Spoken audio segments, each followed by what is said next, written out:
سورۃ منافقون. د دې سورۃ مقصد بیان دی د احوال د منافقانو او دانګ د صفات د منافقانو او د دې لپاره چې مؤمنان داغه نزان وساتي. بسم الله الرحمن الرحیم. خاص په نوم د الله باندې چې ډیر زیات مهربان دی او همیشه مهربان دی. اذا جاءك المنافقون، کله چې راشي تا ته منافقان، قالوا دی وای نشهد انك لرسول الله. څومره تاکید سره وای منګه گواہی ورکو، من شهادت ورکو چې یقینا ته د الله رسول دی. والله يعلم انك لرسول، الله پویږي چې ته یقینا د الله رسول دی. خواورا والله يشهد ان المنافقين لكاذبون، الله گواہی ورکي چې منافقان خامخا سره دروغجن دي. آیات کې مشکل دا دی چې هغه انک لرسول الله ویل دي، نو دا خو دروغ نه، دا صحیح خبره ده. نو څنګه الله وایي چې والله يشهد ان المنافقين لكاذبون؟ هغه خود نبی علیہ السلام د رسالت گواہی ورکړل، نو بیا الله څنګه ورته وایي چې دا دروغجن دي؟ د دې نه مخکې الله په خپل ویل زم پوهیږم چې ته د الله رسول یې. د دې وجنا مفسرین پکې توجیهات مختلف کوي. یو توجیه دا کوي چې والله يشهد ان المنافقين لكاذبون، د دې نه مراد دا انک لرسول الله نه ده. په نور خبرو کې منافقان سوي دروغ وایي، لیکن دا کمزور توجیه ده. اصل توجیه ده چې هغه وی نشهدو، شهادت دی ته وی چې دخلی الفاظ د زړه د عقیده سره برابر وي. دخلی الفاظ د زړه د عقیده سره برابر وي، څه ویل کې شهادت. نو دوی چې دا وی چې انک لرسول الله، دا زمون شهادت ده. نو دې ته نوم د شهادت ورکول په دې کې دروغجن دي. نوم د شهادت ورکول په دې کې دروغجن دي، ځکه شهادت دې ته وایي چې دخلی الفاظ د هغه سره برابر. د دې دخلی الفاظ هغه د اقرار د شهادت، خو ځکه کې د رسول پاک علیه السلام د رسالت قائل نه دي. نو دې ته چې نوم د شهادت اخلي، په دې نوم د شهادت کې وایي اخستو کې دې دروغجن دي. والله الله گواہی ورکي چې یقینا منافقان خامخا دروغجن دي. اتخذوا ایمانهم، ګرځولي دی ونیولي د خپل قسمونه، جنتن دال فسودوا عن سبيل الله، نو من شوی د الله د لارې نه. انهم ساء ما كانوا يعملون، یقینا دوی چې دي بد دی څه چې دی کوي. ذالک بانهم امنوا، دا په دې وجه چې بشک دوی ایمان راوړ، معنی اظهار د ایمان وکړ. ثم كفروا بیا کافر شو.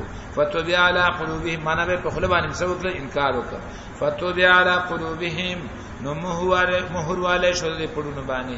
فهم لا يفقهون، نو دوی نه پوهیږي. و اذا رايتهم، کله چې ته وګورې دوی لرا، تعجبک اجسامهم، خوشالي و تعالی را، تعجب کی باچی تعالی را. اجسامهم، د دې باډې نه، د دې جوسی، د دې جسمونه، دا غټ غټ دا تونه پیړ څټ د ول سوري دومره. خلک وای کنه په قواره هندوان مسلمانۍ داسې.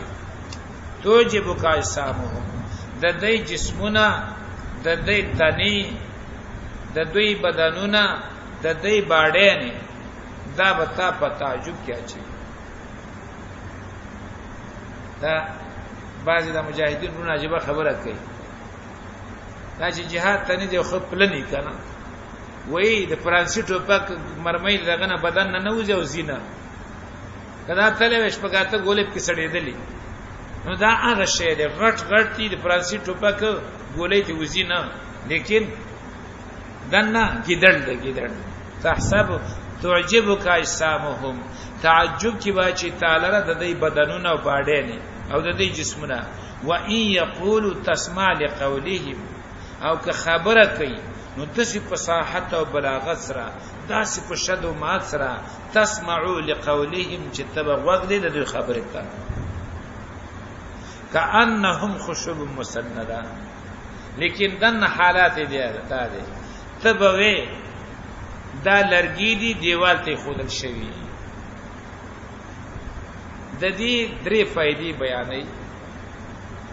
الله یې تشبیه ورکړه د لرګي سره. معنا دا د دې لرګي نه چاته څه فائدہ نه رسیږي، نو منافقانو هم چاته څه فائدہ نه رسیږي. دویم لکه لرګي چې په څه نه پويږي، دام یو بشته بش په څه نه پیږي. درېمه خبره دا کوي چې د نبی عليه السلام په مجلس کې ناس ته تکیهګانی په سوال ذکر تعالی ویلا کانهم خشب مسنده. شیخ قرآن دی الله بخیغل پنجاب سلاړم ما نالته عالم تپوسو چې لرګي خوري قیمتي شی دی. نو الله فرمای کانهم خشب مسنده. دا خود منافقانو بدی بیانې چې دغه سی بیکاره شي نه دی لکه دا لګي حال دا چې لګي خوري د کار شي دی. ما ورته ویل چې دا لرګي نه دی، دا یو لرګي دی چې نتی آبادی کیږي او چې ورته کیږي سیوا د لوګي نه بل څه نه کوي. نو کستاسو خېلی دغه سی لرګي چې ورته کیږي لوګي کوي، نو زنانم تنګ شي نارینم تنګ شي، نو راوای خل چې گزار کی هغه ورغړي دیوال ته ولګي، دیوال پورې دغه شي. دا هغه لرګي دی. منافقان په معاشره کې دغه شی دی، نتی آبادی کیږي نتی ور بلیږي. یو سټکوري دی، نو سټکوري ور بسو کې کأنهم خشب مسنده. ته به چې دا لرګي دی دیوال ته ډب کړی شوی، دیوال ته خودل شوی. یحسبون دا یری حالت دار چې الله د دې پزونه کې د مسلمانانو نه داسې یرا چول دا یحسبون کل صیحه علیهم.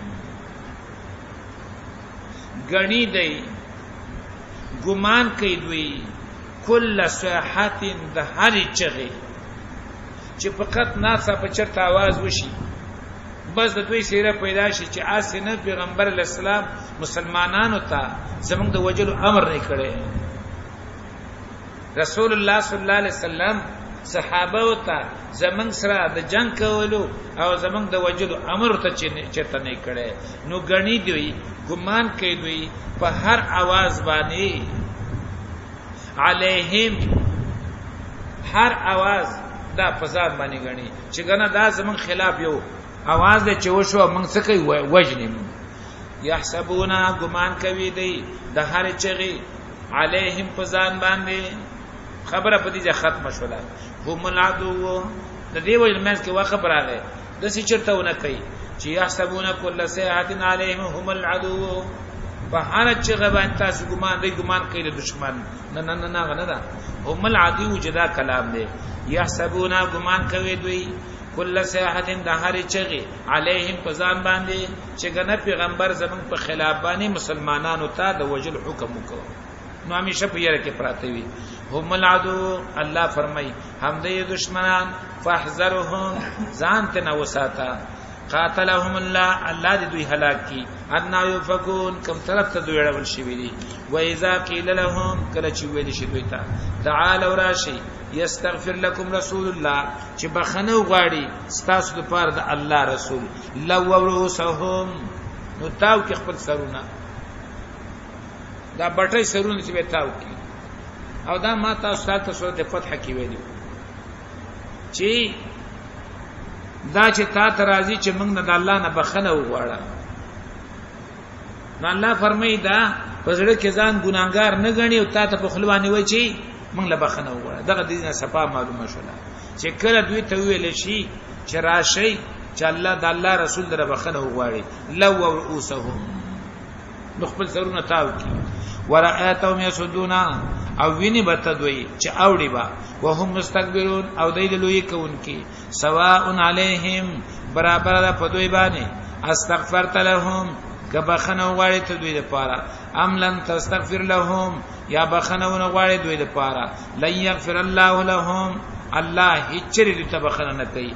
ان الله لا يهدي القوم الفاسقين یقینا الله هدایت نه کوي د قوم فاسق ته. ورپسې آیات هم الذين يقولون جهجاه غفاری داغه جنگ شو د سنان خزرجی سره دا یو مهاجر او دا بل چې دی د مدینه اوسیدونکو جهجاه غفاری او سنان خزرجی دوی په منځ کې جنگ وشو خبر ورسېدا د منافقینو مشر ته عبد الله ابن ابي ابن سلول نو هغه خپل مرګري مخاطب کړ چې تاسو په دې مهاجرو باندې نور خرچې مکوئ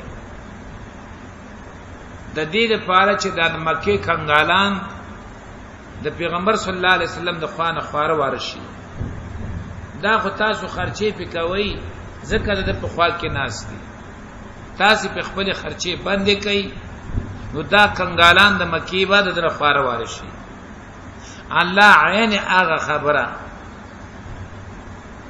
رسول الله صلی الله علیه وسلم ته د وحی په ذریعہ راولېګلا هم الذين دا خلق دي یقولون چوي څوک دا منافقان لا تنفقوا على من عند رسول الله خرچې مکوي پاغه چا باندې چې الله د رسول سره دي حتا ينفضوا تر دې چې تنفار وارشي نو دا دومره به وقوف خلق دي چې په دې نه دي پوي چې د رزقونو خزانه خدای الله سره دي تاسو سره څه شي دي ولله خزائن السماوات والارض خاص د الله په خزانه د اسمانونو د زمکه ولكن المنافقين لا يفقهون لیکن منافقان نه پويږي یقولون دا په بل پیروان عبد الله ابن ابي بن سلول اولا لا ان رجعنا الى المدينه لا يخرجن الاعز منها الاذل کچره موږ مدینه ته واپس لاړو نو موږ د مدینه عزتمن خلق و موږ د ذلیلان نعوذ بالله وشو الله وای یقولون وایدی لا ان رجعنا الى المدينه کچره موږ واپس شو مدینه ته لا يخرجن الاعز منها الاذل نو خامخا او باسي عزتمن د دینه ذلیلان لرا لا يخرجن الاعز نو خامخا او باسي عزتمن من هذا دې مدینه الاذل ذلیلان ځان څنګه عزتمن او ماجر څنګه ذلیلان ولله العزه ولرسوله او دای په دې نه پويږي چې خاص الله لره د عزت او د رسول د پاره او د ایمان والا د پاره ولکن المنافقین لا يعلمون لیکن منافقان نه پويږي زړونه لاندې یا ایه الذین آمنوا ایمان والو لا تلهکم اموالکم غافل دي نه کی تاسو لستاسو مالونه او نه تاسو اولاد عن ذکر الله د الله د ذکرنا و من يفعل ذلك چا چو کدا کار فاولئک هم الخاسرون ودغه کسان هم دي تاوانيان وانفقوا مما رزقناكم اول غوي داغه مال نه چې موږ درکړی تاسو ته من قبل ان یاتی احدکم الموت مخکې د دینه چراشی او ته تاسو ته مرګ فیقول بیا وای رب ازما رب لولا خرتنی لاجل قریب ول درست نکما زاغ نیټی نږدې تا فاصدق چې ما صدقې کړې وې خیراتونه مې کړې وې واکم من الصالحین او وېزه د نیکانونه او شوه وېزه د نیکانونه ولن یؤخر الله نفسا او هیڅ چری نورسته کی الله هیڅ یو نفس اذا جاء اجلها کچ داغه نیټه راشي والله خبير بما تعملون الله خبردار دی پاغه سبا تاسو کوي